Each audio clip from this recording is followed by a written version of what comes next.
तो दोस्तों, मेरी पिछली वाली नॉवल वीडियो में आप सभी ने इतना ज्यादा सपोर्ट किया, उसके लिए आप सभी को एक स्पेशल सा थैंक यू। जिसमें आपने देखा था हुआ युहाओ वोंग डोंग की फुल फाइट मिंग और होंगचेंग के साथ में। अगर आपने पिछली वीडियो नहीं देखी है तो प्लीज एक बार जरूर से देख लेना, लिंक आपको डिस्क्रिप्शन और कमेंट बॉक्स में मिल जाएगी। और अगर आपने अभी तक इस चैनल को सब्सक्राइब नहीं किया है तो मैं आगे कुछ नहीं बोलूंगा, तो चलिए अब बढ़ते हैं इस वीडियो की तरफ। ये पार्ट भी वहीं से शुरू होता है जहां जैसे ही इस टूर्नामेंट का विजेता श्रेक्स हो जाता है तो ऑडियंस इन्हें देखते हुए कहती है कि चैंपियंस के भी चैंपियंस का जन्म हुआ है और ये बैटल वास्तव में ऐतिहासिक थी और इनकी स्पिरिट फ्यूजन एबिलिटी कितनी ज्यादा अनएक्सपेक्टेड थी और वह तो सच्ची में मेरे दिल को छू गई है।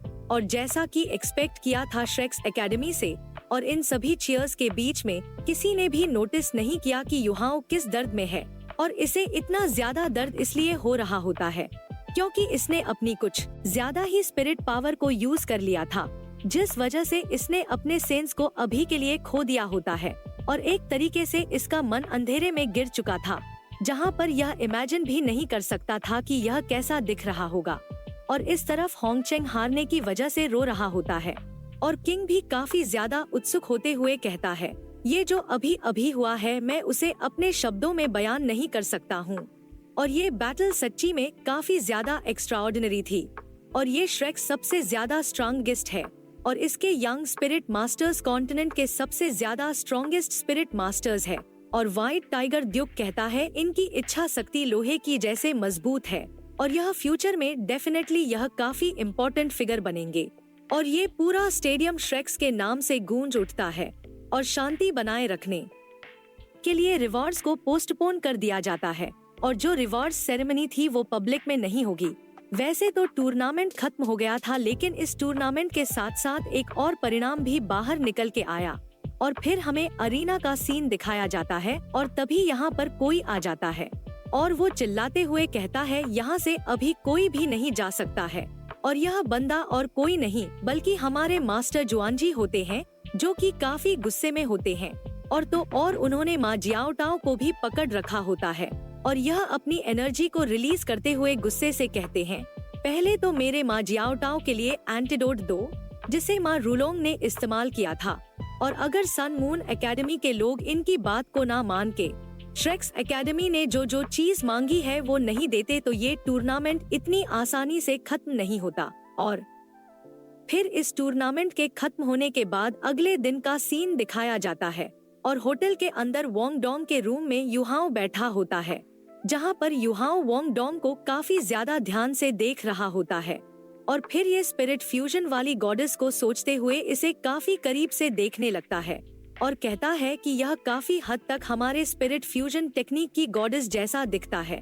और तभी अचानक से वोंग डोंग अपनी आंखें खोल देता है और इस वजह से युहाओ डर जाता है और तुरंत ही पीछे आ जाता है और पूछता है कि क्या तुम उठ गए, जिस पर वोंग डोंग कहता है, तुम्हारी इतनी हिम्मत कि तुम मेरे फेस को टच करो और इस बार ही मैंने तुम्हें रंगे हाथों पकड़ लिया है। और फिर युहाओ कहता है, तो मतलब कि तुम पहले से ही जागे हुए हो।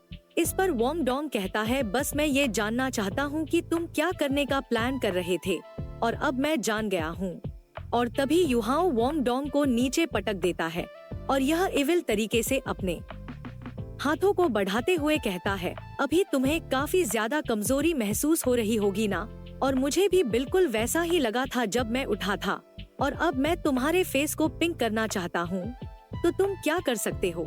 और फिर युहाओ वोंग डोंग के गालों को जोर जोर से खींचने लगता है तो वोंग डोंग इस पर गुस्सा करते हुए कहता है, कमीने मुझे जल्दी से छोड़। और फिर युहाओ कहता है, अब तुम्हें कैसा महसूस हो रहा है, पूरी तरीके से असहाय होके। इस पर वोंग डोंग चिल्लाते हुए कहता है, तुम बस इंतजार करो। लेकिन तभी अचानक से युहाओ रुक जाता है और सीरियस होते हुए कहता है, वोंग डोंग हम सबसे बेस्ट है। तो वोंग डोंग कहता है, हाँ तुमने सही कहा, हम बेस्ट है, हम चैंपियंस है। और इस तरफ युहाओ के भी खुशी के मारे आंखों में आंसू आ गए होते हैं और फिर ये तुरंत वोंग डोंग को काफी जोर से हग कर लेता है और कहता है कि थैंक यू। और जब मैंने अपना घर छोड़ था तब मैंने कसम खाई थी कि जो लोगों ने मेरी मॉम के साथ किया है उसकी कीमत वो लोग जरूर चुकाएंगे। और श्रेक्स एकेडमी में आके मुझे रियलाइज हुआ कि मैं कितना ज्यादा कमजोर हूँ। और तब उस समय मैंने कई बार असहाय महसूस किया, लेकिन मैं लकी था जो मैं टांग्या और बेबे से मिला, और मैं उससे भी ज्यादा सौभाग्यशाली तब था जब मैं तुमसे मिला। और आज सब कुछ तुम्हारे वजह से ही साकार हुआ है, और ऐसी वार्मनेस मुझे आज से पहले कभी महसूस नहीं हुई। हमने साथ मिलके कड़ी मेहनत करी और साथ में टूर्नामेंट को जीता, और अब मुझे रियलाइज हुआ है कि ऐसा संभव नहीं होता अगर मैं तुम सभी से ना मिला होता। तुम्हारा धन्यवाद वोंग डोंग, तुम ही हो जिसकी वजह से मुझे साहस मिला, और तुमने मुझे स्ट्रॉन्ग बनने में काफी मदद की। और कुछ भी क्यों ना हो जाए, तुम मेरे भाई ही रहोगे। और ये दोनों ऐसे ही थोड़ी देर तक एक दूसरे को हक करके रखते हैं। और तभी वोंग डोंग कहता है, क्या होगा अगर मैं एक लड़की हुआ, क्या तब भी मैटर करेगा? जिस पर युहाओ हंसते हुए कहता है, हाँ बिल्कुल यह मैटर करेगा। तो फिर मैं तब तक पीछा करूंगा जब तक कि मैं तुम्हें हासिल ना कर लूं। तो क्या तुम्हारी फैमिली के अंदर कोई सिस्टर है क्या? अगर है तो मुझे इंट्रोड्यूस करवाना, और अच्छी चीजों को करीबी लोगों को ही देना चाहिए। और युहाओ की इस बात पर वोंग डोंग मुंह फुला लेता है। तो युहाओ कहता है, मैं तो बस मजाक कर रहा था, इस बात को सीरियस मत ले लेना। इस पर वोंग डोंग कहता है, लगता है तुम अपनी वजन से मुझे कुचल के ही मार दोगे। और तभी वोंग डोंग को देखकर युहाओ चौंक सा जाता है। और फिर युहाओ कहता है, कितना अच्छा होता अगर तुम एक लड़की होते, बिल्कुल वैसे जैसे कि हमारी स्पिरिट फ्यूजन एबिलिटी में गॉडेस दिखती थी। और इस बात को सुनकर वोंग डोंग चौंकाते हुए एक स्माइल के साथ कहता है, क्या सच में? और फिर तुम अपनी बात पर कायम रहना। और चलो मैं तुम्हें बताती हूँ कि मेरी एक सिस्टर है। और इस चीज को सुनकर युहाओ काफी चौंक जाता है और कहता है कि क्या सच में? इस पर वोंग डोंग कहता है, हाँ बिल्कुल, मेरी एक जुड़वा बहन है जो कि बस मुझसे 1 घंटे ही बड़ी है। और जुड़वा बहन का सुनकर युहाओ काफी चौंक जाता है और कहता है कि फिर वो पक्का तुम्हारी ही जैसी दिखती होगी ना? जिस पर वोंग डोंग कहता है, हाँ बेशक, और मुझे लगता है कि जब वह बड़ी हो जाएगी तो शायद वो हमारी स्पिरिट फ्यूजन एबिलिटी वाली गॉडेस जैसी दिखेगी। और लगता है कि उसने तुम्हारे दिल को छू लिया है, तो चलो मैं तुम्हें उससे इंट्रोड्यूस करवा दूंगी। और युहाओ शर्माते हुए कहता है, नहीं नहीं, रहने दो, तुम्हारी सिस्टर तो कितनी ज्यादा सुंदर है, तो वो मुझ जैसे किसी को क्यों पसंद करेगी? मैं तो उसके सामने बस एक जोकर जैसा लगूंगा। जिस पर वोंग डोंग कहता है, तुम अपने आप को इतना कम मत समझो, तुम्हारे पास एब्सोल्यूट एलिमेंट आइस है और सभी बाकी की स्पिरिट एकेडमी के खिलाफ तुम चैंपियन भी बने हो। तो फिर चलो मुझे बताओ कि तुम में क्या बुराई है, और मेरे बाद तुम सबसे बेहतर हो। और वोंग डोंग की इन बातों को सुनकर युहाओ अपने आप को देखते हुए सोचने लगता है और कहता है कि तुमने बिल्कुल सही कहा, आखिर मुझ में क्या बुराई है, और पहले के मुकाबले मैं अब पूरी तरीके से बदल चुका हूँ। और तभी वोंग डोंग चिल्लाते हुए कहता है, हवा में ही ऐसे मत देखते रहो, जल्दी से आके मुझे रिकवर होने में मदद करो। और फिर हमें पोसेडन आइलैंड के सीक्रेट फैसिलिटी का सीन दिखाया जाता है, जहाँ पर माँ जियाओ टाओ को एक सील के ऊपर लेटाया गया होता है और उसके चारों तरफ एक लाइट बैरियर होता है। और हेडमास्टर यान कहते हैं, टीचर वैसे तो हम स्पिरिचुअल सील को इस्तेमाल कर रहे हैं और आपकी लाइफ पावर को यूज करके माँ जियाओ टाओ की बॉडी के अंदर जो डेमोनिक फायर है उसे सील कर दिया है, लेकिन ये लॉन्ग टर्म सॉल्यूशन नहीं है। इसकी जो ब्लैक फ्लेम्स है वो काफी ज्यादा डेंजरस है और किसी भी तरीके के सडन रिएक्शन की वजह से माँ जियाओ टाओ मर भी सकती है। जिस पर ग्रेट मास्टर मुयेन कहते हैं, हाँ हम जजमेंट स्वॉर्ड को ही लेके किसी प्लान को सोच सकते हैं, क्योंकि इस स्वॉर्ड की पावर माँ जियाओ टाओ की बॉडी के अंदर से लड़ रही है और ये 2 बड़ी ताकत है जो कि बॉडी के अंदर लड़ रही है। और यह बच्ची काफी ज्यादा स्ट्रांग है। अंधेरे और बुराई से घिरे होने के बावजूद भी माँ जियाओ टाओ की मेंटालिटी काफी ज्यादा स्ट्रांग है और इस फिनिक्स फायर के साथ ही मर्ज हो सकती है। और इसके रिजल्ट्स को अभी भी ऑब्जर्व किया जा रहा है और इसकी बॉडी की जो अभी कंडीशन है, यहाँ तक कि मैं भी प्रिडिक्ट नहीं कर सकता हूँ कि क्या रिजल्ट होगा, लेकिन जो भी रिजल्ट होगा वो शायद पूरी तरीके से बुरा ना हो।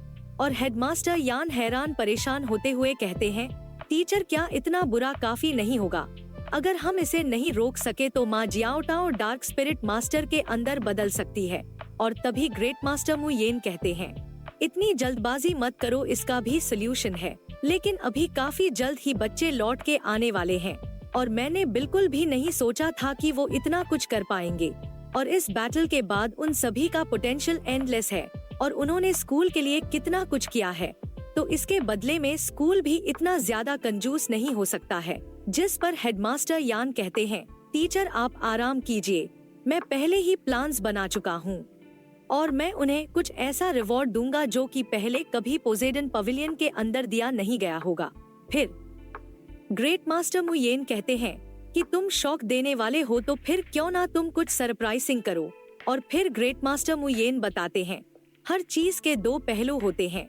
फीनिक्स फोर्स जो है वो भारी ताकत के द्वारा काबू में आ गई है, लेकिन वह इसके वजह से और भी ज्यादा स्ट्रांग हो गई है। और माँ जियाओटाओ ने फ्लेम के अंदर आए हुए बदलावों को संभाल और टूर्नामेंट में जीत हासिल की। और वर्तमान में माँ जियाओटाओ की फ्लेम सबसे ज्यादा स्ट्रांगेस्ट है और ऐसा भी कह सकते हैं कि इसकी फ्लेम दुनिया में सबसे स्ट्रांगेस्ट है। और इस चीज को सुनकर हेडमास्टर यान काफी परेशान हो जाते हैं और कहते हैं कि एब्सोल्यूट फ्लेम, क्या माँ जियाओटाओ की डेमोनिक फायर इस हद तक डेवलप हो गई है, लेकिन अब यह उन्हें कंट्रोल नहीं कर सकी तो, या फिर अगर हमने इन फ्लेम को सप्रेस नहीं किया तो बिल्कुल भी अच्छा नहीं होगा। और फिर हमें जिंग लुओ एकेडमी का सीन दिखाया जाता है और जो रिवॉर्ड्स होते हैं वो पब्लिक में नहीं दिए जाते हैं। और जो श्रेक्स के रिप्रेजेंटेटिव थे उन्हें 4 स्पिरिट बोन मिली और तो और छोटे मोटे प्राइज भी। और स्कूल के रिप्रेजेंटेटिव टीचर ने 3 स्पिरिट बोन को चूज किया और आखिरी जो स्पिरिट बोन थी उसे एम्परर ने वादे के अनुसार युहाओं को दे दिया। और इनमें से हर एक चीज प्राइसलेस ट्रेजर होता है और इस तरीके से यह टूर्नामेंट पूरी तरीके से खत्म हो जाता है और श्रेक्स काफी आराम से एंजॉय कर रही होती है। और मास्टर जुआनजी के छत्र छाया में टीम श्रेक्स बड़े आराम से जिंग लुओ सिटी से बाहर आ जाती है और यह घर आते हुए अपने साथ ग्लोरी भी ला रहे होते हैं। और फिर सभी श्रेक्स सिटी आ जाते हैं, जहां पर दाई योहेंग कहता है, वैसे तो अभी सिर्फ 2 ही महीने गुजरे हैं, लेकिन तब भी ऐसा लग रहा है जैसे कि सदियों बीत गई हो। और घर लौट के आने पर इन सभी को ही काफी अच्छा और सेफ महसूस हो रहा होता है।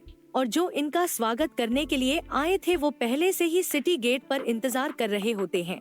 और इनमें सबसे पहले सोल स्पिरिट वेपन के प्रेसिडेंट कियान डोडो होते हैं और इनके बाजू में हेडमास्टर यान होते हैं और इनके बाजू में सोल स्पिरिट वेपन प्रेसिडेंट जियान लिंगा होती है और सबसे पीछे फान्यू होते हैं, जो कि इन जैसे बिल्कुल भी नहीं दिख रहे होते हैं, क्योंकि ये जो 2 महीने थे यह इनके लिए काफी मुश्किल थे, क्योंकि इसके पास इनके बच्चे नहीं थे। इसलिए यह इन दोनों डिसेबल को अपने ही बच्चों की तरह देखते हैं। और इस तरफ फान्यू इमोशनल होते हुए कहता है कि केतु युहाओ, क्या तुम लोग ठीक हो? और फेंग यू को देख के युहाओ और कहता हूँ, ये दोनों ही काफी ज्यादा इमोशनल हो जाते हैं। केतु कहता है, मास्टर हमने आपके नाम को शर्मिंदा नहीं किया। और फिर युहाओ कहता है, श्रेक्स को भी शर्मिंदा नहीं होने दिया।